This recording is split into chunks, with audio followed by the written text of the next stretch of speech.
I had a problem with the deluxe dog eater. I was using it, it worked great, and I turned it off and I brought it back in the garage here and parked it. And then about 10 minutes later, I realized I had to do a path to the propane tank, and I fired it back up. I pulled out in the PTO to engage it and nothing's spinning. So let's take a look at it and see what's happening. Let's see here. So everything like turns, I thought. Yeah, I mean, if I think like there's a lot of play in this, but it's turning. I can see that, actually, it's moving the wheels on the tractor. And it's definitely engaged. And this is all connected.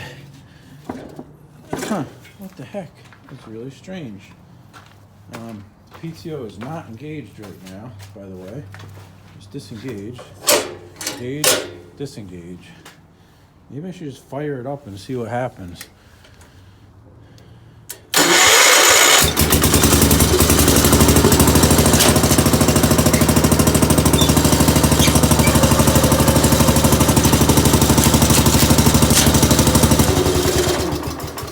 Definitely nothing was happening, so there's some kind of problem here. I have a feeling it's a problem with the slip clutch or the dog gear, because again, like this here is turning, like the gearbox is turning there. I think if there was a problem with this input shaft that I would have heard it. You know, it would have been spinning. But this is definitely all connected and working. See, look. And it's definitely turning. There you go.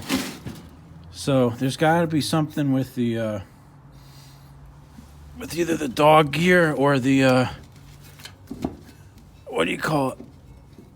There's a lot of play in this thing, you can see, but it's catching.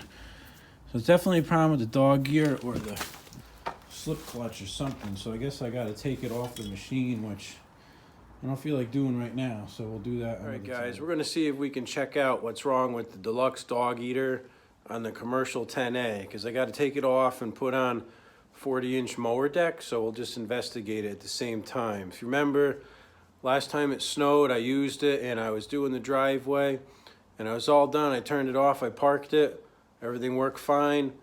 I went to go do a sidewalk with it like a few minutes later, and the dog eater would not engage. So I don't know if something's broken internally in the dog eater or if there's a problem with the PTO on the tractor. So let's see if we can figure that out. This was the machine, and we just got to disconnect our 4 bolts up here. And another interesting tidbit here.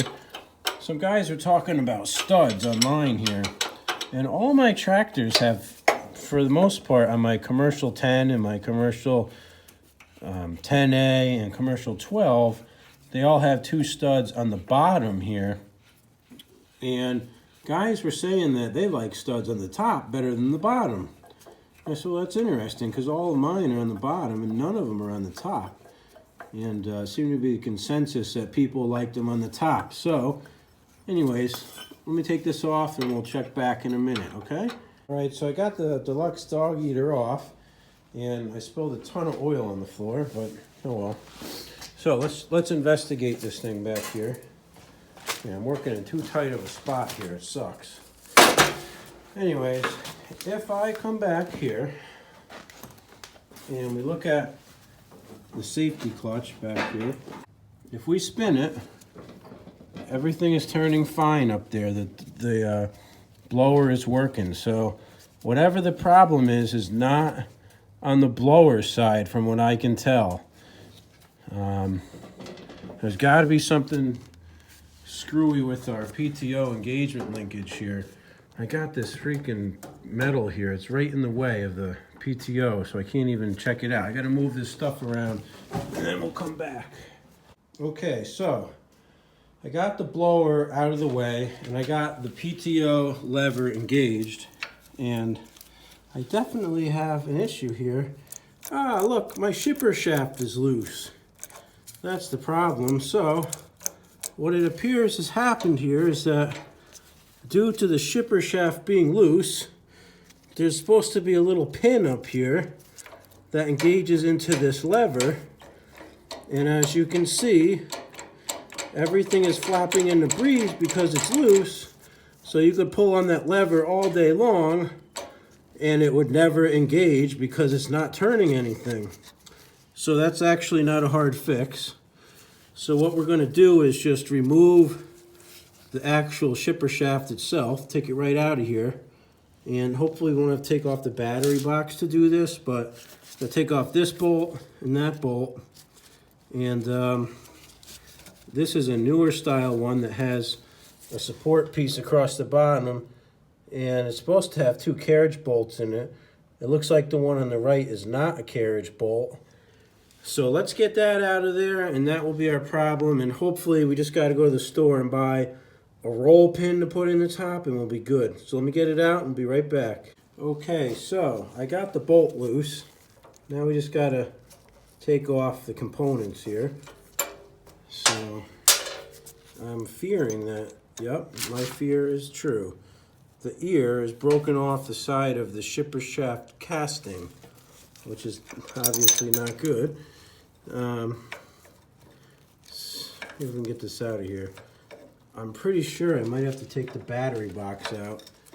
Damn, I think I can just lift up the battery. There's actually a hole down here underneath it where it's hitting the bottom of the battery.